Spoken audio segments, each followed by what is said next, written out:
할렐루야. 우리 새삼 중고등부 여러분 반갑습니다. 우리 함께 찬양함으로 우리 주님 앞에 기쁨으로 나아가도록 하겠습니다. 함께 찬양하겠습니다. 주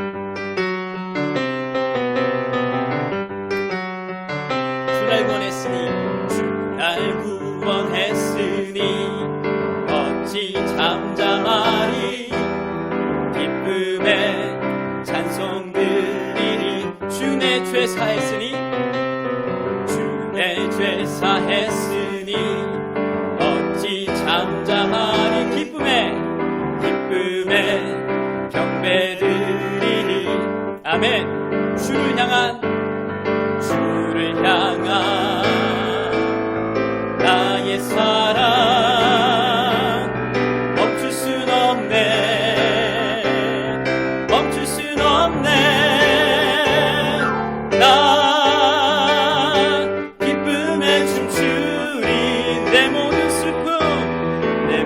슬픔 바꾸셨네. 아멘. 나 기쁨에 춤추리. 나 기쁨에 춤추리. 내 모든 삶 주 안에. 내 모든 삶 주 안에. 우리 한 번만 더 찬양할까요? 주 날 구원했으니 주 날 구원했으니 어찌 잠잠하리. 기쁨에 찬송 드리리. 아멘. 주 내 죄 사했으니 주 내 죄 사했으니 어찌 잠잠하리. 기쁨에 경배드리리. 주를 향한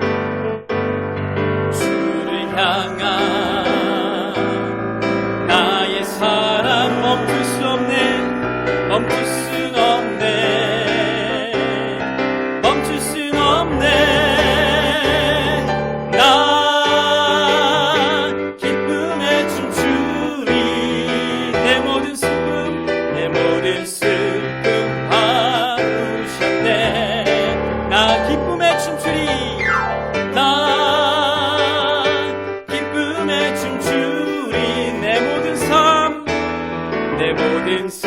주 안에 있네. 부흥이 있으리라 이 땅에.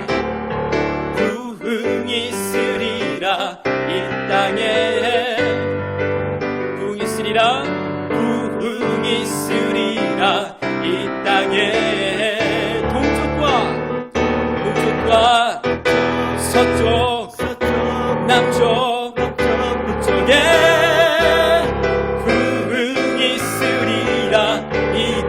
다시 한번 찬양할까요? 부흥이 있으리라 이 땅에. 부흥이 있으리라 이 땅에. 아멘. 부흥이 있으리라. 부흥이 있으리라 이 땅에. 동쪽과 서쪽 남쪽 북쪽에 부흥이 있으리라.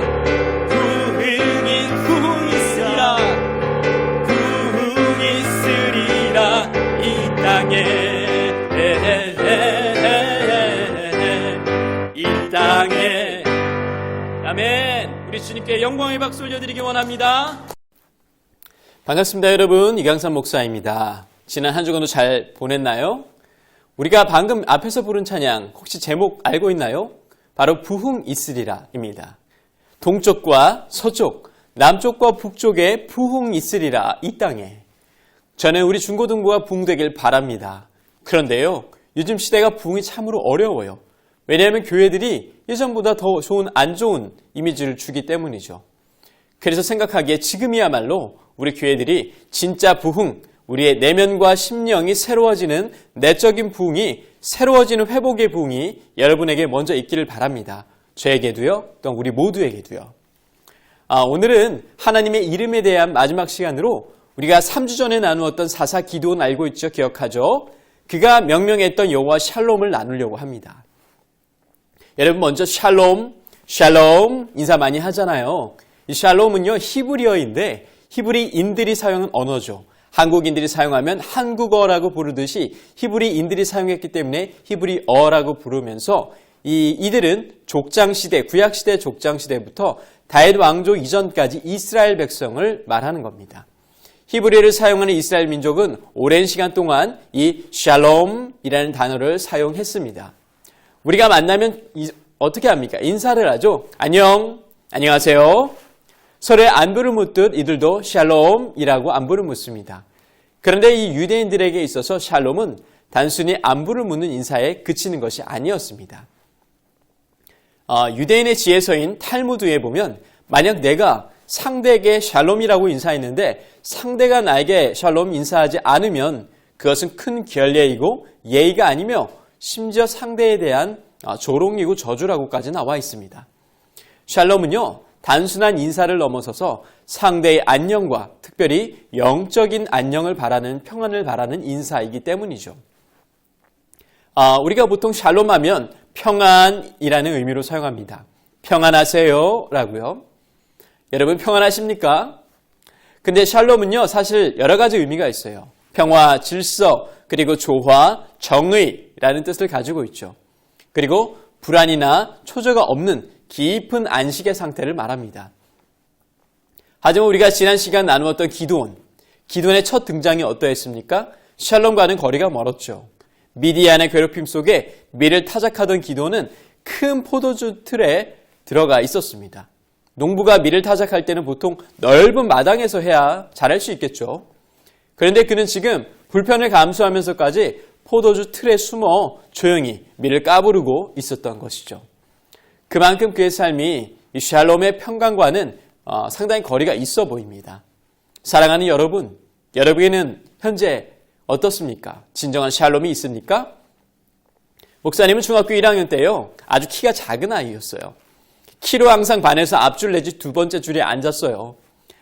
근데 가끔 뒷줄에 앉는 키 큰 아이들이 와서 키 작다고 놀리고 괴롭히는 경우들도 있었거든요. 저는 키 작은 게 참 싫었습니다. 그런데 여러분들 보니까 요새는 참 키가 다 크더라고요. 그래서 저는 그 시절에 학교에 갈 때마다 오늘은 또 어떤 녀석이 장난치려나 마음이 불편했었어요. 그래서 저는 그때 항상 이런 속으로 이렇게 기도했습니다. 하나님, 저 아이들이 장난쳐도 요동하지 않는 샬롬의 평안이 저에게도 있기를 원합니다. 그리고 기도했죠. 하나님, 이왕이면 키도 좀 크게 해주세요. 감사하게도 저는 그때 정말 마음의 평안을 얻었고 이후로 키도 커서 지금은 그래도 이만히 키가 크게 되었습니다. 문제도 해결되게 되었죠. 여러분들도 분명히 학교나 집에서 마음이 혼란스럽게 만드는 그런 일들이 있을 겁니다. 그리고 불안하고 초조해지는 순간들도 찾아오겠죠. 그런데 놀라운 점은요, 여전히 이 불안 속에 떨던 그 기드온, 포도즙 틀에 있던 그 기드온이 여호와의 사자와 대화를 마친 후에 우리가 고백했던 것을 잘 기억해야 됩니다. 사사기 6장 24절, 기드온이 여호와를 위하여 거기서 제단을 쌓고 그것을 여호와 샬롬이라 하였더라. 아니, 어떻게 숨어서 밀타작이다 하던 그가, 숨도 제대로 못 쉬던 그가 여호와를 샬롬, 평강의 주라고 고백할 수 있었을까요? 첫 번째 이유입니다. 바로 그것은 기드온은 함께 하시는 임마누엘의 하나님을 경험했기 때문입니다. 사사기 6장 12절, 여호와의 사자가 기드온에게 나타나 이르되 여호와께서 너와 함께 계시도다 하매, 기드온은 하나님이 보여주신 표징 때문에 평강을 얻었다기보다는요, 그 표징을 보여주신 그 하나님이 그와 함께 하셨기 때문에 샬롬의 평강을 얻을 수 있었던 것입니다. 여러분, 우리가 어릴 때 보면요, 형이 있으면 참으로 든든할 때가 있어요. 바로 친구들과 다퉜을 때, 나도 형 있거든 이라고 말할 때 얼마나 힘이 되는지 모릅니다. 여러분, 여러분에게는 형보다 더 크신 하나님이 계십니다. 그분의 하나님의 함께 하심을 경험함으로 샬롬을 누리게 되길 바랍니다. 두 번째, 기드온은 기도의 응답을 경험했습니다. 사사기 6장 17절, 나와 말씀하신 이가 주 되시는 표징을 내게 보이소서. 기드온은 하나님 되심을 알고 싶어 기도했습니다. 그리고 기드온이 주님께 표징을 구하는 기도를 했을 때 하나님께서는 바위 위에 있던 음식을 모두 불살라 태우시는 이적을 보이심으로 그의 기도에 응답하셨죠. 우리가 참 평안을 얻으려면요, 하나님이 우리 기도를 들으시고 또 응답하시는 분임을 믿는 그 믿음이 필요합니다. 또한 실제 우리의 기도에 응답해 주시는 하나님에 대한 그 경험들이 우리 안에서 쌓일 때 우리의 샬롬의 평안이 더욱 깊어질 줄로 믿습니다. 여러분, 기도의 사람 조지 뮬러라는 사람이 있습니다. 그 사람 평생에 5만 번의 기도 응답을 받았다고 하거든요. 여러분에게도 그런 복이 임하기를 주님의 이름으로 축복합니다. 그리고 우리가 한 걸음 더 나아가서 우리가 이 샬롬을 지금 우리가 살아가는 이 세상 속에서 어떻게 연결하여 적용해 볼 수 있을지 특별히 3가지 정도로 생각해 보려고 합니다. 첫 번째, 이 세상엔요, 진짜 평안, 샬롬이 없습니다. 없다라는 것이죠. 세상은 공중권세 잡은 자, 바로 이 세상을 통치하는 사탄과 마귀의 세력이 끊임없이 우리의 믿음과 마음을 흔들어 놓고 있습니다. 베드로전서 5장 8절, 근신하라 깨어라 너희 대적 마귀가 우는 사자같이 두루다니며 삼킬 자를 찾나니. 그리고 지금도 여러분의 주변에서 우는 사자처럼 여러분들의 평강과 평안을 샬롬을 깨트리기 위해서 호시탐탐 노리고 있는 것이 이 땅의 통치자입니다. 이 세상엔 참 평안은 없습니다. 그리고 두 번째, 이 세상의 것들엔 샬롬이 없습니다. 우리가 살아가는 이 세상의 것들, 돈, 명예, 지위, 권력, 좋은 배우자까지도 이들이 주는 안식과 평안은 아주 일시적이고 순간적입니다. 우리는 더 얻기 위해 애써야 할 뿐이죠. 디모데전서 6장 10절, 돈을 사랑하는 것이 모든 악의 뿌리입니다. 돈을 줬다가 믿음에서 떠나 헤매기도 하고 많은 고통을 겪기도 한 사람이 더러 있습니다.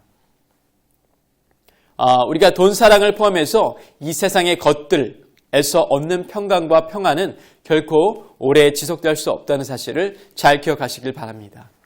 그리고 세 번째, 샬롬은 오직 하나님께로부터 온다라는 것입니다. 요한복음 14장 27절, 평안을 너희에게 끼치노니 곧 나의 평안을 너희에게 주노라. 내가 너희에게 주는 것은 세상에 주는 것과 같이 아니하니라. 너희는 마음에 근심하지도 말고 두려워하지도 말라. 이 세상의 참 조화와 질서의 평강은 세상에 줄 수 없다라는 것이죠. 오직 샬롬의 깊은 평안은 하나님께로부터 온다는 사실을 잘 기억하시고, 여러분, 오늘도 주 안에 있는 그 샬롬, 그 평강을 누릴 수 있도록 하나님 안에서 충분히 그렇게 기뻐하고 누릴 수 있는 여러분들 되기를 간절히 바랍니다. 기도하겠습니다. 사랑과 은혜가 풍성하신 하나님 아버지 감사합니다. 오늘은 우리의 여호와 하나님은 샬롬의 하나님이라는 것을 나누었습니다. 주님은 우리에게 참 평강과 평안과 또 조화와 질서와 정의를 이루시는 분입니다. 우리가 그 샬롬을 누리기 위해서는 무엇보다도 하나님, 우리가 말씀 간절히 붙들고 무엇보다도 이 세상이 줄 수 없는 평안이라는 사실을 우리가 깨달을 때, 그 경험과 믿음이 우리 가운데 쌓일 때에 우리가 하나님의 평안을 누릴 줄로 믿습니다. 주의 말씀 더욱 붙들고 승리할 수 있는 우리 중고등부 학생들 모두 될 수 있도록 하나님 선하게 인도하여 주시옵소서. 감사드리며 예수 그리스도의 이름으로 기도드립니다. 아멘.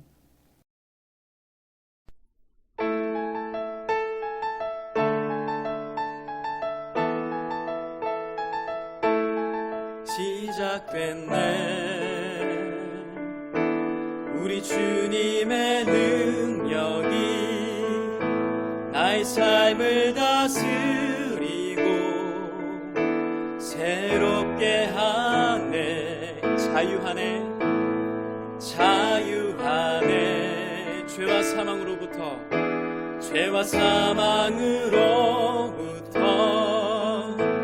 나의 삶은 변하고 난 충만하네. 다시 한번 할까요? 시작됐네.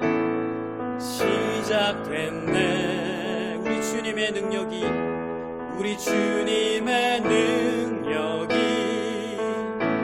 나의 삶을 다스리고 새롭게 하네. 자유하네.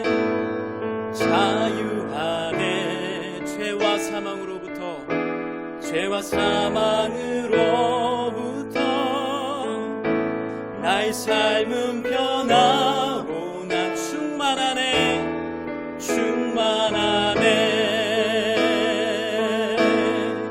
은혜로다.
없는 신실하신